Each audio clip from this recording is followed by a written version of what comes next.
Professor Ransford Gyampo joins us over the phone. Prof, good morning to you. Well, we'll get to Prof. We'll get to Prof shortly. But of course, because just by way of going through the changes that were made yesterday. So, Finance Minister Ken Ofori-Atta, as the President puts it, exit from office. Interior Minister Ambrose Derry, Health Minister Kwekwa Juman-Menu, Environment, Science, Technology and Innovation Minister Dr. Kwekwe Friye, Information Minister Cudjoe Nkrumah, Roads and Highways Minister Kwesi Amwakwata, Works and Housing Minister Francis Asenso-Boache, Gender, Children and Social Protection Lariba Abudu, Local Government Decentralization and Rural Development Dan Kwekuboche, and Sanitation and Water Resources Frida Prempe, then Tourism, Arts and Culture Ibrahim Mohammed Awal, Greater Accra Regional Minister Henry Quarte, and OT Regional Minister Joseph Makubu. So these ministers are out of office according to the President, and their replacements, their replacements are the following. So when it comes to Minister of Information, you'd have Fatimatu Abubakar. Minister of Health, Dr. Bernard Okoboy. Ophelia Mensah-Hayford is Minister of Environment, Science, Technology and Innovation. Local Government, Martin Ejay Mensah-Kosa. Sanitation and Water Resources, Lydia Sairam Al-Hassan. Tourism, Arts and Culture, Andrew Ejapa Mesa. Greater Accra, Titus Glover, and OT Region, Daniel Makato. But of course, we also do know that Mohamed Amin Adam is now Finance Minister. He was Minister of State. And then Henry Quarte, Greater Accra Regional Minister, becomes Interior Minister. Roads and Highways, Francis Asenso-Boache, moves from Works and Housing. Cudjoe Nkrumah goes to Works and Housing. And Ambrose Derry is Minister of State at the Office of the President. We can now speak to our guests. Indeed, and it is, of course, we have two guests to help us navigate this. Professor Ransford Gyampo is a professor of political science at the University of Ghana. We also have the founding president of Imani Africa, Franklin Cudjoe, joining us on the phone as well. Gentlemen, good morning to you both. Morning. Right, Prof. Gyampo, I'll start with you, and perhaps your general impressions here. The calls for a reshuffle have been long-standing for a long time now. People have been calling on the president to do a reshuffle. Suddenly he does one, but people seem underwhelmed. What's your take? Because there are ideals for reshuffling, and the timing and the way and manner this particular reshuffling has been done does not satisfy the ideals. It appears that there are other more partisan reasons why this particular reshuffling took place. Now, we've been writing a lot and undertaking research about reshuffling, presidential, ministerial reshuffling, and all that. And if you go into literature, it tells you that, first of all, you do reshuffle because reshuffling introduce new skills, talents, competence, and fresh ideas to a governance machinery. Secondly, reshuffling are a way of repositioning people to areas where their talents and expertise will be better needed. Again, they are a tool for demanding accountability from appointees, as they may make appointees sit up to deliver in order not to be sacked or demoted. Fourth, they are used as a tool to retire the tired and to kick out the incompetent ones from government. Fifth, they may be used as a mechanism to downsize government or bring on board more hands to help. Sixth, they are a mechanism for promoting inclusivity in governance and nation building.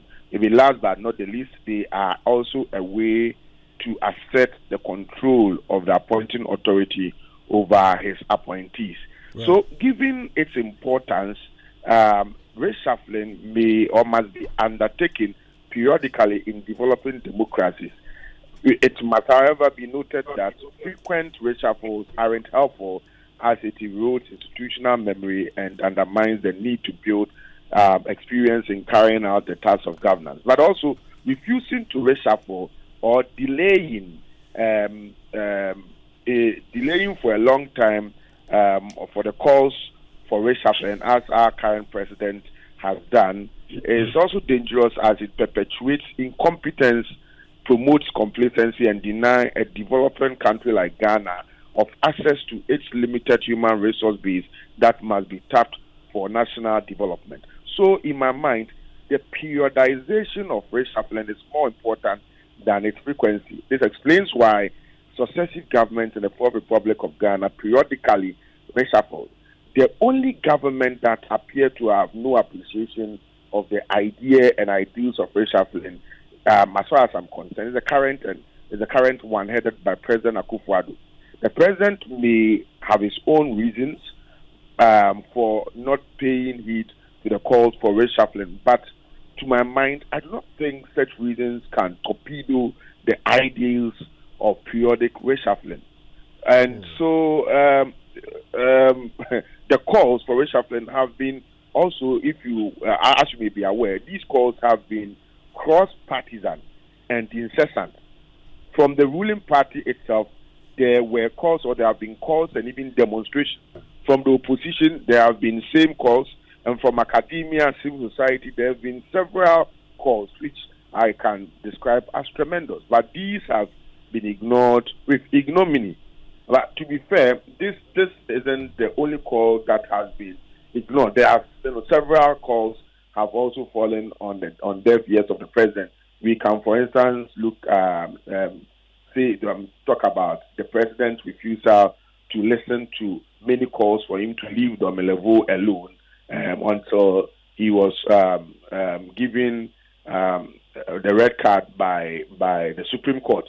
So, in less than 10 months to the end of his tenure, President Akufo-Addo has finally reshuffled ministers. But this particular reshuffle, in my view, is plagued with so many confusions in a manner that makes it difficult for one to appreciate the direction he is heading with the country. What is the focus? I've been asked what's the focus of this particular reshuffling vis-a-vis the outlined ideals and rationale for reshuffling. Now, ministers have been sacked and replaced with ministers of state. I don't know whether you saw the release that came out, but in the hierarchical order of ministerial appointments, ministers of state aren't the same as ministers. Mm-hmm.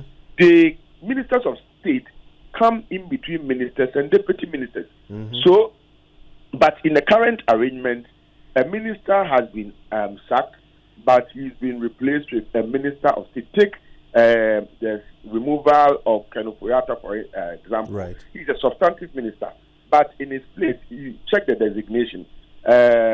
Amin Adam is designated as Minister of State. Mm-hmm. And I'm saying that the two are not the same. A Minister of State in the hierarchy of ministerial appointment comes in between a minister and a deputy minister. So is the current arrangement of having ministers of state rather than ministers a cost-cutting mechanism, or we simply do not know the differences between the two? Also, we must look at the numbers again, as what has been done doesn't clearly show that the additional call for downsizing of the government has been adequately addressed. In other words, even if there is a reduction in size of government, it will be very marginal in a manner that makes nonsense of the several calls for the government to downsize. More importantly, I've been asking myself, like many other Ghanaians, why now that the day is almost over? Is it in line with the belief that last days are dangerous and that something new or drastic can be done at the last minute injury time? Is that how governance works? Is governance like football match where we can hope that goals can be scored in injury time? Is governance about superstition? Has the economy, which serves as the backbone for every governance activity, changed so drastically that new ministers can perform magic? Are the new ministers of state going to operate with sector budgets that they completely had no input in preparing? To my mind, respectfully, I would say that we're better late than never. So it is good that the president has finally reshuffled. though I do not think that this reshuffling activity is in response to the incessant calls on the president to do so. Right. If you want me to be brutally frank, I will tell you that this is an injury time reshuffle that does not satisfy any of the major reasoning for reshuffles. Fresh people introduced, current occupying substantive portfolios, and those moved around may not have the desired impact because of the very limited time they have at their disposal. So it does appear to me that the focus of this injury time reshuffle is more on partisan interest and an opportunity for others to get into the system so they can also belch and amass wealth for their parliamentary contest, especially in areas where the contests are expected to be highly competitive. Please take a look or take particular note of this. Look at the all those who have been brought, many of those who have been brought on board. They are people who are going to go into parliamentary contests that are expected to be very difficult. And in my view, it appears that, look, because you're going to go through a difficult election, go and try to see if you can use this opportunity to amass some more wealth. This is actually a point that Franklin Cudjoe has made, Prof. Gyampo. Okay. So I'd like to bring Franklin Cudjoe in at this point. Yes, I've not listened to him on that, but that's okay. That's fine. I mean, but it's a good time to bring him in. Yes. Because, Franklin, you made this post which has now been widely shared, where you point out that 6 out of the 9 new entrants into this ministerial, realm are people who have big elections coming up. Now, of course, you're an analyst when it comes to politics. So let me ask you this. When former President Kufuor did a reshuffle just about a year to the end of his tenure, what he did was he actually asked all the ministers in his, all his appointees who were gearing up for an election to leave his government so they could go focus on their campaign. And he brought in people who didn't have such a burden on them. President Akufo-Addo seems to have done the opposite. He's rather bringing in people who have big campaigns ahead of them. What is your analysis of the motives behind this reshuffle? Well, good morning, Cudjoe. Good morning, my good friend on the other line. Just to say that I may not be interested so much in the vested interest analysis. Can you hear me? Yes, we can hear you. Because those realms could be a bit dangerous. Much as I'd rather stay on the point about ministers who are definitely going to have battles on their hands. To the extent that my analysis will be just reduced to the fact that the efficiency that we expected as a result of this reshuffle would never be had. And indeed, I would have thought that the best means really, or the best reasons for reshuffle should have been a downsizing of the government. At least something to give the current people about here something to chew on, especially when he said that he's going to do 50. I thought the president would just lay the grounds and probably lead the way in realigning or merging or consolidating some of those ministries that we thought were by standing by themselves were going to be ineffective. So much as I agree that the six out of the 9 ministerial appointments definitely have battles on their hands in terms of electoral battles, and even all the deputy ministers, by the way, also have to contest the next election, I'm looking more at the fact that they will be ineffective and that the value to the economy will be zero. Yes, I mean, everybody is expected to make their own analysis in terms of whether they are in there to grab money in order to pursue their political ambitions. In fact, some people have even told me, in fact, we put up a poll on a Imani wall, and I think someone made a point, also bordering on electoral advantage, electoral politics. But even that was related to the ethnic advantage, right, in the like of Okobo and then the Henry Kwasi, who have been elevated. I mean, the guy thought that these would inure to the benefit of the guns and necessarily inure to the benefit of the party. I do not see that, by the way. I see a very ineffective attempt to listened to people's call for a reshuffle, but they never really achieved what we had expected. If it had come along with some downsizing of government, then maybe we would have seen the impact. But as it is now, I don't see the value because as we speak, vetting will take place probably within 2-3 weeks. By the time vetting is done, all these new ministers will have to settle in. They probably have just about 4 or 5 months to work, and then they'll start looking at the ballot paper and they'll start contesting. What it means essentially is that we wouldn't have had any value from them at all. The other thing that I needed to point out is that a lot of the finance minister has been given a much bigger role right now, almost reducing the finance ministry guys to guru boys, necessarily just pushing papers. Because the finance minister has been handed down a position which is quite like a mafia don. Essentially, he's been given the position of not just an advisor to the economy, but a special envoy for the president when it comes to international investment and capital markets. Now, this is a gentleman who cut his teeth through private banking, and he did quite well in that regard. Of course, coming into public office, it's not the same as running a private bank, and so we saw the results. But now to be given the role, which is quite a sumptuous role, by the way. I thought that role actually supersedes the finance minister's job without any opprobrium from the public, because what's the point really? I come with a budget and I get insulted. And I say I'm not going to the IMF, I get insulted. I probably stay at the back and then be the grandmaster when it comes to the chess. Although, to be fair, Franklin, to be fair though, is it accurate to say that being the envoy to the financial markets is essentially, a bigger job than managing the economy? After all, borrowing is only one aspect of what an economy needs, is it not? Well, borrowing is what actually feeds the largesse, isn't it? If you thought that this administration is question for borrowing was the reason for which we are here, it's also quite clear that having that position is no mean position at all. By the way, I added international investment, which is also quite crucial, which means that if you have to do any big ticket transformational deals, the former finance minister would have a say one way or the other. Right. So I think that's a much more powerful role than even the finance ministry, really. So in your view, he's now been made sort of the godfather of the finance ministry rather than the finance minister. You use the technology quite right, and I know you've been watching the what's that famous film called? Those series.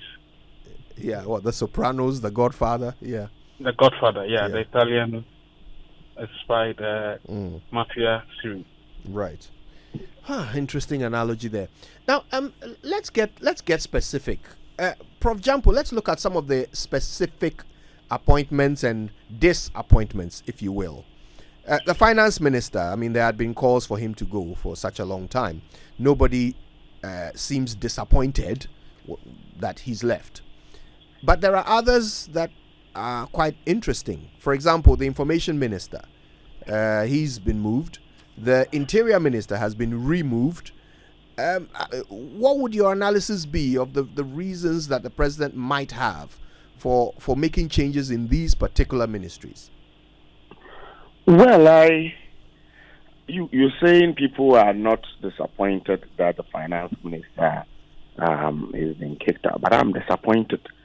I wanted, since he refused to leave, in spite of the incessant calls for him to step down, I was hoping that now that he's decided to stay till the end, then he should stay, because the problems are still there, and it is just for us to be able to locate who we can blame, that then you would want him to continue to stay, because it is less than 10 months. Anybody coming in cannot do anything new.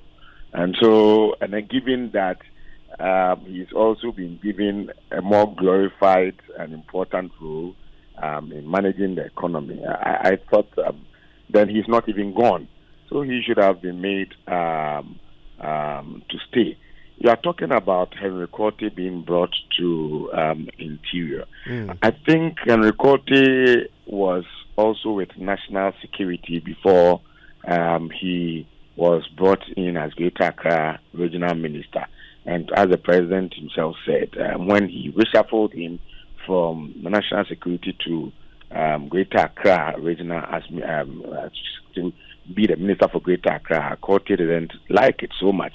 But he was prevailed upon. It appears that the man himself has a lot of flair when it comes to dealing with matters relating to security, and so that may be one other reason why he may have been sent there. And he would also be contesting for election, and maybe at the interior sector ministry, more juice. There will be more juice or resources there to help him prosecute his campaign. Yes, like Franklin said, we've all got the right to look at these things from our own perspective. But how was Ambrose Derry doing as Interior Minister? I mean, how do you assess his performance? Was it right for him to be removed? Usually, Interior Ministers, their work are not really seen by the public beyond the declaration of public holidays. That's the only time that we hear much more about the Interior Ministry. I'm not saying that is the only thing that they do. So their work is oftentimes behind the scene. Like once I argued, if you may not hear the work of national security, for instance, because there is peace, but the fact that there is peace should suggest to every well-meaning person that the national security is working. In much the same way, the fact that internally there will be peace and people may be able to walk about really at any time of the night to tell you that somebody is working behind the scenes. So the work that they do is oftentimes behind the scenes, and they may not be felt palpably like the way the management of the economy, for instance, may be felt by the ordinary people. So you cannot say that, well, he was not working well. He may well have created and discharged whatever mandate that was imposed to him. But I think that for now, the president feels that someone else should go to be able to make more money to help him advance his own campaign. You're talking about Cudjoe. There's been several calls that he has not been able to do what he was supposed to do as a person giving information to the good people of Ghana. Indeed, one of the challenges of this particular Akufo-Addo regime has been the parties or the regime's incompetence in articulating or speaking publicly or defending their own achievement and whatever they claim to have done in government. They have been so incompetent at that. The only time you hear them speaking forcefully will be when Baumia will mount the platform to be talking about their government. But beyond that, the communications and information have been driven or hijacked by party full soldiers or people who are not so much good. They cannot be described as very good in terms of articulating what the party stands for. And you have an information minister. And sometimes you would have people behind the scenes rather throwing information to the fore even before the information ministry would come in to be explaining. And so many people have also felt that the information ministry headed by Cudjoe has not really done well in articulating, defending and explaining what government. They have not been forceful. I'm not saying they don't do it, but they've not been that forceful in doing that. So on that score, then I may want to understand why the last minute change, so that maybe you can also bring to the fore some people who may be, or some appointee who may be forceful in trying to defend and to explain and in articulating what the party stands for and all that. So I think if you want us to do one-on-one analysis, we can find some unique explanations, but the overarching view or explanation, in my view, is purely partisan interest. Right. People should be able to also go and chop some. People should also be able to go look for money to close money on at very juicy ministries, so that they can be able to prosecute their own campaign agenda. And I had long made that point before, and I've heard Franklin Cudjoe also making the same point, that in terms of effectiveness of these ministers, or in terms of whether they will be able to do what is expected of them when reshuffles take place, I mean, I doubt. There is no other reasoning. I don't see any other overarching reasoning beyond the partisan one and the need for people to build their war chests, if you will. Yeah, I mean, to be able to build their war chests to prosecute their own campaign. Right.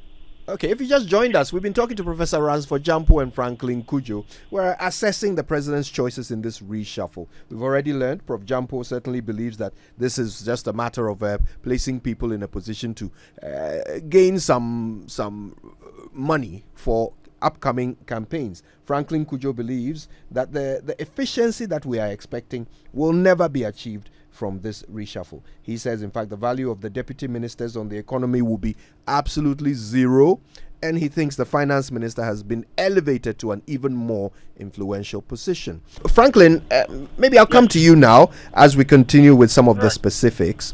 And two more interesting moves on the chessboard. We now have Andrew Ejapa-Mercer at the Tourism Ministry, and we also have Asenso Boakye in Roads. Now, let's analyze these two. First of all, with Andrew Ejapa-Mercer and the Tourism Ministry. Andrew Mercer, of course, has a very good record at the Ministry of Energy.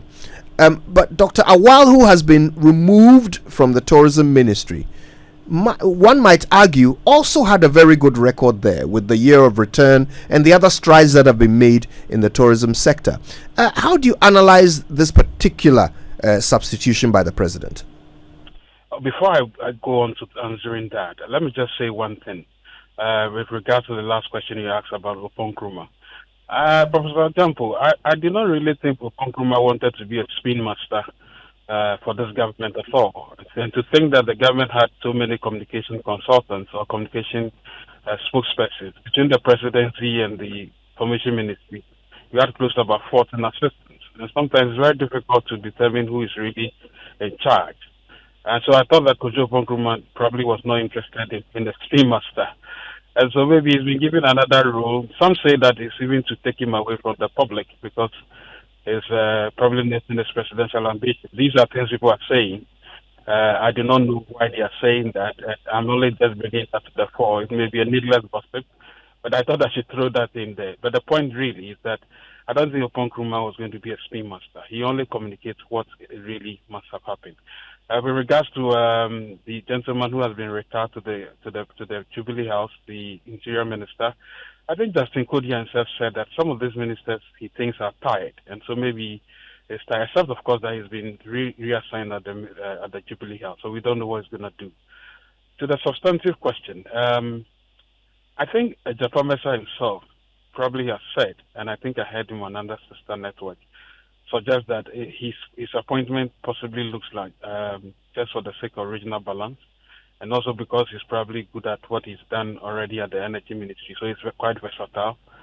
Otherwise, I really did not see the real value in removing the Minister for Tourism, who indeed has had enormous success. In fact, if you are looking for some of the ministries that have done quite well in terms of bringing Ghana some repute, while the others were rather giving us bad names, it is actually the Tourism Ministry, and I think that Awal has done quite well. So I do not know what permutations, apart from what the Ejapa-Mercer himself has said. I actually said that this morning on another network, that he thinks that the president had a conversation with him, and he thinks that for the purpose of regional balance, that's being done. I do not know whether that even makes sense, but well, that's what he says. Ejapa-Mercer himself is an excellent gentleman. I think he's a good guy, except that he shouts a lot when he's on political talk shows. I've told you that, but he's an excellent brain. But I really do not see the value in removing the former tourism minister and bringing a Japamesa, who again would have to now come and settle in the job. What's the point, really? For just 4 or 5 months? No. Okoboy was the next one, right? Yes. Let's deal with the Okoboy next. Well, Okoboy obviously has cut his teeth as well. I mean, don't forget he was he a deputy director for health at Buakwa, or was it a Chibi or somewhere like that? And then he rose to the ranks. He's a party person, but he's also a very excellent technical person, right? Yes. The COVID times he communicated quite well. There's not everything that I agreed with him when he sat on that committee or the electoral commission, by the way. That's another matter. But at least when it comes to health issues, I think he's done quite well. The only challenge really is that at the health ministry now, with the few months that we are left of this government, I really do not see anything significant that will happen. Except, of course, what he himself says, that maybe if it comes to the policy on maybe making sure that our nurses, our health professionals are advocated for, he thinks that it is important to focus on exporting them, probably nurturing them and exporting them in exchange for value, in exchange for money, in exchange for skills that they will have much later. Maybe that may be the only real value he may add if he's able to do something like that. But even then, that has to be a national policy. And I don't know whether there's a policy in place yet, except, of course, I saw a few nurses being transported to the Caribbean at some point. I don't know what the value we've got in return with that arrangement. So all in all, these are two excellent guys. I don't have any issues about them, except of course that they are part of a sinking boat, which obviously needs rescuing, but not from the captain who seems to have absconded, but from possibly something else, which the vice president is still clutching at right now. Asenso Boache now goes to Rhodes. That one. Yeah, he's been in government in many different capacities. He's been deputy chief of staff. He became a substantive minister. He's been at works and housing. Now he's being sent to Rhodes, an area in which this government has faced some criticism for not living up to their promises. Without a doubt, and I think that it may as well be an excellent move. Except, of course, I don't know what Asenso will do within these few months. I don't want to be chucked into thinking that what Professor Gyampo probably might be thinking about, but the road sector is a juicy place. I don't know whether it's going to reorder roads so that my people at Sal will get roads. I don't think that will ever happen. But as it is right now, the road sector, except for rent seeking and rent paying, it seems to have been the issue that dogged that particular ministry, rather than do their real work. I don't see what Asenso will be doing there that will change the fortunes. Except, of course, if it's going to pay contractors on time and make sure that they deliver jobs close to the election, maybe yes. Otherwise, clearly speaking, I really don't see what value we're going to get in that regard. Now, of course, at the Information Ministry, and I bring this up because you had a take on Cudjoe Nkrumah's departure, which was interesting in context of what Prof. Gyampo said. So let me ask you about the person being asked to replace Cudjoe Nkrumah at Information Ministry, Ms. Fatimatu Abubakar. What are your expectations? That's the deputy, right? I believe so, yes. Well, Fatima is an excellent pair of hands and head. I think she'll do well. Then again, as I say, it is what the government does that ought to be communicated. Nothing else can be done except you want to be globals, where you want to communicate something else. So in that regard, she's done quite well understanding her minister. And I think a few times I've heard her, she's been able to communicate well. There's a difference between communicating hope and communicating, there's the reality, really. I don't think we want her to communicate hope against hope. She must communicate the reality. And the reality is that, we are in tough times. If the president decides that instead of reducing the size of government, you rather add more or maintain the number at 86, she has no job to conjecture or to think through what the president thinks. But just to say that, look, it's 86, it's still 86. and this is what we've got for you. I think, though, that so I suspect Fatima will do quite well in communicating what government does. That's all. Prof. Gyampo, do you agree, Fatima, to filling the space well at the Information Ministry? Well, like I said, the Information Ministry itself, in my view, was not that offensive in terms of communicating or explaining what the government had done or what government stands for. And so, for me, my judgment of all of that, they had confined themselves to their elitist role, and government has its own full soldiers who were always going about informing and sometimes misinforming people.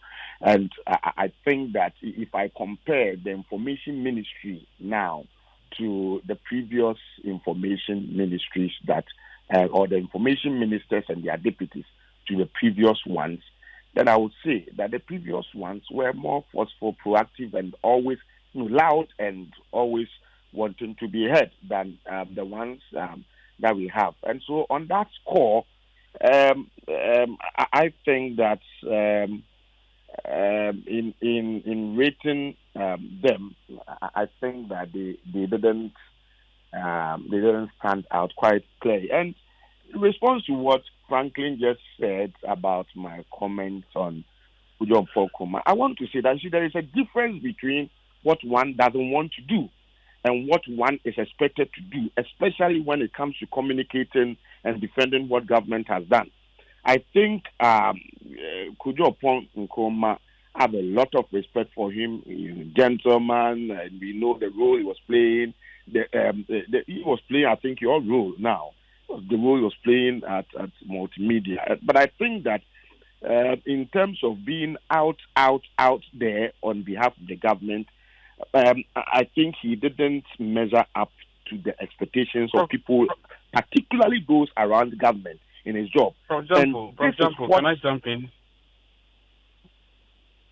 And this is what the people, some people around government themselves are even saying. That is not to say that, in my view, that is not to say that he was incompetent or deficient. He decided to stick to that elitist role of an information minister, but others felt he could have gone an extra mile, could have bent over to ship some of the information or misinformation that sometimes some people who have no locus in government but want to speak on behalf of government, some of the things that they did. Sometimes you have people who claim not to be part of government, throw out major information in the public domain, and then eventually, whatever, I don't want to mention names, but I know that you know those I'm talking about. You throw out major information into the public domain, and before you realize whatever they said, it's reality. And it's something that one would have expected an information minister to have grasped first and to let us know first before unofficial people communicating those same information to us. So I think that is one thing that may have also been considered. And this is a view that is held by some people, even around government. Right. Franklin, you had an intervention, didn't you? Yes, I did. At the risk of sounding as if I'm defending Cudjoe, to be frank with you, if you look at the communications around some of the most difficult periods of this administration in the last 3-4 years, I don't see anybody who would have communicated it much better than Cudjoe. Talk about the e-levy. Of course, he made certain comments that were quite controversial. But I think he did much more than even the Ministerial of Finance was even able to put out, really. I mean, the IMF period as well, the debt exchange period, these are difficult conversations he didn't have to invent. And I think he communicated quite well. Otherwise, as I said again, it is what the government does that he needs to communicate. He can't do anything else about what it is. Unless, of course, you wanted it to be constantly updating us as to what each ministry... I think they used to have a program called the information sections or something like that. Was it Meet the Press or something that they used to do? But I'm saying that I'll judge Cudjoe upon Nkrumah based on the most difficult periods this administration had actually endured under this dispensation. And I think he endeared himself quite well. The other things you're referring to, obviously, as cabinet people, some people not happy about. I'm also privy to a lot of these conversations, and I can tell you most of them are just related to his presidential ambitions. It's plain, point, and simple. This is the final thing on which I'd like to take each of your views very quickly. I'll start with you, Prof. Gyampo. The president did not change the numbers. He kept the same number of ministers, in spite of the fact that the flag bearer of this party seeking to break the 8 has signaled clearly that he will reduce the size of government if he wins. Is this the clearest indication yet that the Bawumia vision bears very little relation to the Akufo-Addo vision? Well, if you listen to Bawumia when he took the time to outline his vision for Ghana, he said many things that were completely different from what is being done by the current administration. And so it is possible for one to argue that the current administration now believes in what it is doing, and that may be completely different from what Bawumia stands for. And so I think one wouldn't be wrong to come to the conclusion that you have come to. And you see, this is a president who is very intransigent, especially when calls are being made by civil society. There's been calls for downsizing. But if you have worked the math of the numbers and you believe that the numbers didn't reduce. In fact, in my own analysis on my Facebook, I said I had to look at the numbers again. And even if there may be reduction, it may be marginal. But if you think that the numbers didn't reduce, then it speaks to the president's refusal to pander to public opinion, the president's refusal to listen. The president's always overly demonstrating some political machoism and strength, political kinkonism. As for me, I have all the powers and I don't listen to anybody. And there are people around him who tell us that as for our president, he does not pander to views from civil society or from opinion leaders. Once it is coming from, if you have an opinion, you have to find a way of making sure that the president owns it. But if he doesn't own it and it is an advice, he will not listen to you. But he who is cutting a path would never know if his back is crooked. And this is an old, a timely adage of people of African descent. And so I find it difficult to understand why he decides not to listen. And I don't know, but it is true, the conclusion that you have made or drawn, that it appears that then what Bawumia is seeking to do now may be different from what the government is doing. But I was expecting that if it is this particular government, and whether we like it or not, it's an open secret that Akufo-Addo, apart from bringing Bawumia to the fore, he supported and defended his campaign, his flag bearership campaign. And so if you supported and defended the flag bearership campaign, then I do not understand why you may not be able to now begin to vary things in a manner that would be in alignment with what he stands for. But you want to be doing things that are completely different, things that can be used against his own campaign. Now, we are all saying that, well, he's part of the administration. And so if there are any major shakeups or changes, he should begin to be effecting them now. That's what we are saying. He should begin to be effecting them now. And I was thinking and hoping that if the president truly birthed Bawumia and truly support his ambition, then he will begin to let Ghanaians see that, well, what Bawumia stands for and wants to be bringing to the fore should he get the opportunity. We've started doing them, and that will tell you that, well, tell Ghanaians that, well, he has full support from the presidency. But it appears, I don't know how true it is, it appears that the two of them are now singing from different notebook. And well, it is okay if that is how they want to, the route they want to go. At the end of the day, what maybe the president is failing to appreciate is that his standard or his achievement and whatever he does in government or whatever he's doing in government would also be used as one of the variables that would shape people's decision as to whether they should give Bawumia the nod or they shouldn't give him the nod. And so he commits a political suicide by doing things that are completely different from what Bawumia himself wants to be doing. And if that is the route he wants to go, so be it. At the end of the day, Ghanaians will determine who is better placed, who is fit to become or to take over the reins of government from President Akufo-Addo. Franklin, let me hear you on this same one before we wrap up. Right. Well, so the president is a lame duck president, and I think he's being clever. He's feeding into the narrative that suggests that, okay, Bawumia wants to be his own man. If I decide that I'm going to reduce the numbers right now, then maybe Bawumia really has not much more to do. Some people may say, okay, well, let's move to something else, taxes. Do them now. Maybe that's not the conversation we're having right now. I think clearly it is now Bawumia's turn to ensure that he gives us a sense of what his 50-member cabinet or 50-member ministerial list will look like. But that's the only way we can start beginning to think that he's really different from his boss. Otherwise, the president is a lame duck one, and he's doing everything he can to make sure that he leaves just like he's done. I mean, he doesn't just care, really. So for me, I never really expected that. In terms of reducing the numbers, he was going to do them anyway. Franklin, the man has come out publicly to say that he's not a lame duck president too. He said it. Oh, well, he's saying that only because he wants to show that he's forceful, he has power. But of course, everything is done right now. It's just to show that he's not just a lame duck president, he's actually a goner. And by constitutional dictate, he'll be going anyway.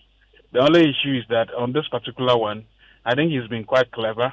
He knows that if he does anything by reducing numbers, he'll say, okay, well, he's handed Bawumia a good deal. Maybe we would have been happy. But now it's Bawumia's turn to actually now show us exactly what his numbers will look like. And even the personnel is very important. You see, the other conversation we should be having, and I know you two gentlemen are quite adept at that, political conversations, and I know you've been having them as well. We need to know the caliber of persons that are going to rule us in 2025 from both sides.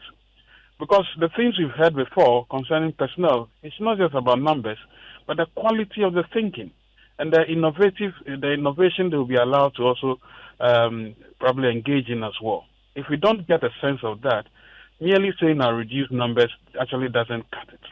But it's an important point. It's not Bawumia's turn to show us exactly what his 50-member committee or whatever I call it will look like, and exactly what you do when it's given power. And the very same thing with important point. Who wants a 50-member team as well. Yeah, a very important point. I think certainly fodder for a future conversation. For now, though, I want to say a big thank you to our two panelists, Professor Ransford Gyampo, Professor of Political Science at University of Ghana, and Franklin Cudjoe, founding president of Imani Africa. We appreciate your time very much, both of you.